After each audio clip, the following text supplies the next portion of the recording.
The 6th generation Ford Mustang is radically different than the Mustangs that preceded it. When it comes to icons like the Mustang, change is a tricky business. So, has Ford elevated or spoiled their pony car?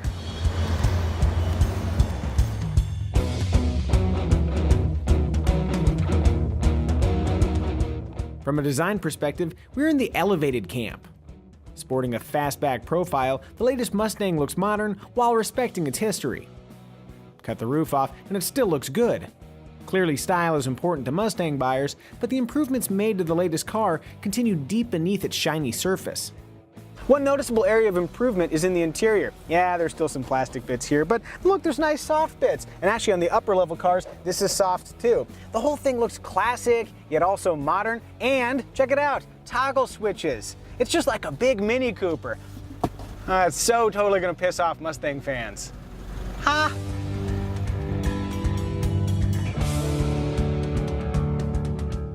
From a usability standpoint, the climate and steering wheel controls are perfectly straightforward, as is the available Sync infotainment system, which during our test responded in snappier fashion than in years past, though the interface is starting to look a little bit dated. Treat the Mustang like a 2-seater and you'll be treated to plenty of space. Headroom is great, good legroom obviously if you push this all the way back, but I'm not going to do that. I'm too nice to the person who's going to sit behind me. Me. If I climb back here, provided I'm sitting behind myself, there's just enough room for your legs.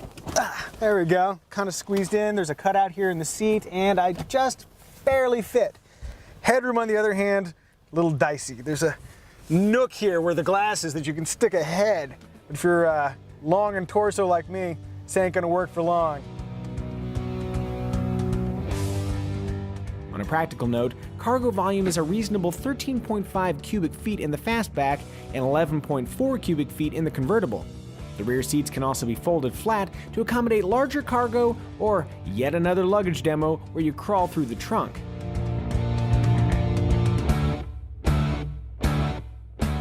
Amazingly, we've made it this far without mentioning what could be the most significant update in the Mustang's 50-year history. The brutish live rear axle that hobbled previous Mustangs has finally been banished in favor of an independent rear suspension. One of the first things you'll notice when you take to the open road is that this Mustang rides so much better than older Mustangs. There's just a smoothness to the way the suspension operates, and it lacks that bouncy truck-like feel that is oh so familiar with people who've driven Mustangs. If you like that rugged lack of sophistication of older Mustangs, then this might not be your cup of tea. But if you like a well-calibrated car that handles well and doesn't beat up its occupants, this might be your jam. One of the great things about new cars is that they're really easy to live with, even if you're driving around in a pony car like this. The throttle is easy to apply without spinning the tires. It's a lot easier when you're driving the V6 instead of the V8, but that's how that works. Look, visibility outside is great, and you can even adjust the steering efforts to be light and delicate for my dainty, dainty arms.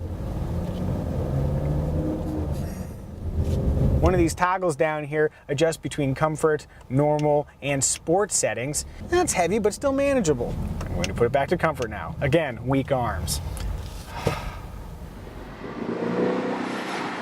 When it comes to steering feel, Ford's done a nice job. There's just enough vibration through the wheel that, oh yes, I'm driving over a surface, and there was a pothole. That's good. But what's really nice is that when you turn the wheel, resistance increases in a very linear fashion. And also, the car turns about as much as you'd expect it to turn based on how much steering you have. It's nice. The Mustang's dynamic package has never been this well sorted, but that's only half the equation. Core to the Mustang experience is what resides in the engine compartment. For my money, the best way to set up a Mustang is with a V8 and a 6-speed manual transmission. In that form, with the 5-liter V8, there's a lot of power and it sounds great, but it doesn't sound too intrusive. The V8, you hear the rumble sort of subtly in the background, but because of a much quieter cabin, it's not overbearing. It's pretty nice, actually. You can drive the Mustang V8 for long periods of time without having it scream in your ears, oh yeah, you're driving a V8, ha ha ha. Yeah, I get it, it's a V8. Just make noise when I want you to make noise.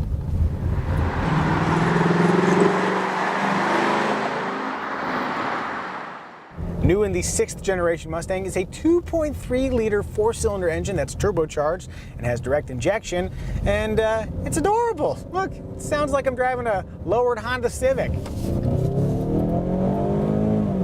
It sounds so goofy flooring this thing and hearing that angry four-cylinder. Whoa! But there's a lot of power. It's like more than 300 horsepower available and plenty of torque. If you want to move but you don't care what you sound like while you're doing it, the EcoBoost engine is a pretty good option. Suffering from middle child syndrome is the 3.7-liter V6 that powers the base Mustang. It might not be as gutsy as the V8 or as techy as the EcoBoost, but the V6 still offers a stout 300 horsepower along with respectable fuel economy that splits the difference between the V8 and the four-cylinder. I should also mention that the V6 is the only Mustang engine to make full power without requiring 93-octane fuel. With any of the Mustang's 3 engines, you can choose between a standard 6-speed manual transmission or a $1,200 6-speed automatic with paddle shifters. The automatic is a fine choice for those who prefer to hand off shifting duties, but go with the manual and you'll be treated to an absurdly tight shift pattern that doesn't leave much room for aftermarket improvement. As is now common, there are multiple driving modes to choose from. You've got normal, which I assume is pretty normal, Sport Plus, sounds sporty, race, no, it's actually called track, but there's a little guy with a helmet, so it's pretty racy, and you have a wet sort of snow mode in case you're driving in the snow. Yeah, so that's pretty intuitive. I don't know why I'm telling you about it. You can just look at the screen and it'll tell you. Adding slightly more detail, selecting each drive mode alters the throttle response, transmission behavior, and stability control settings. It's a quick, convenient way to customize your Mustang driving experience. Ford actually has a few other electronic tricks up the Mustang's sleeves. GT models, for example, equipped with the manual transmission, come with launch control to help maximize acceleration from a standstill, while all Mustang GTs feature electronic line lock, a system that locks the front brakes, enabling no-fuss standing burnouts. Track use only, of course. Wink, wink. Included on all Mustang trims is Track Apps, a handy performance suite that displays acceleration times, G-forces, and other fun stuff. Include destination charges, and a base Mustang V6 checks in at a little more than $24,000.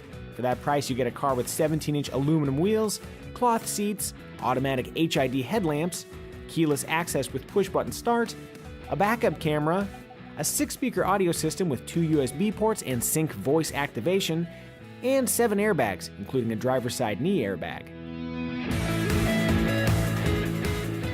Stepping up from the V6 to the EcoBoost model adds $1,600 to the tab, while the V8-powered GT has a starting price around $33,000.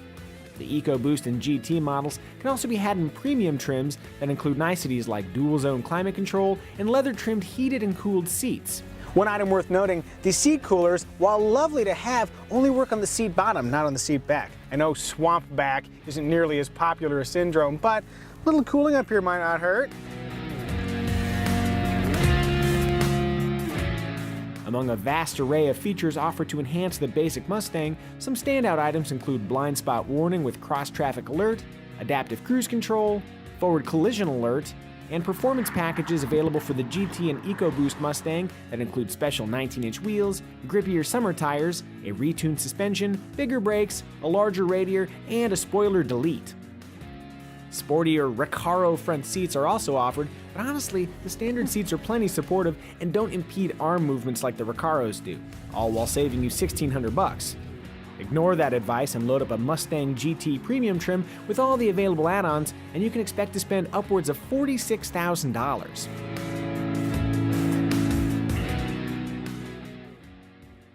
So, has the Ford Mustang lost its raw edge? Actually, yeah, it has. After 50 years, that might be a tough pill to swallow for Mustang devotees, but if you want a Mustang with a marginal plasticky interior and a truck-based rear suspension, you can find them used, cheap. But if you want a really refined version of an American classic, you finally have a choice. Here it is.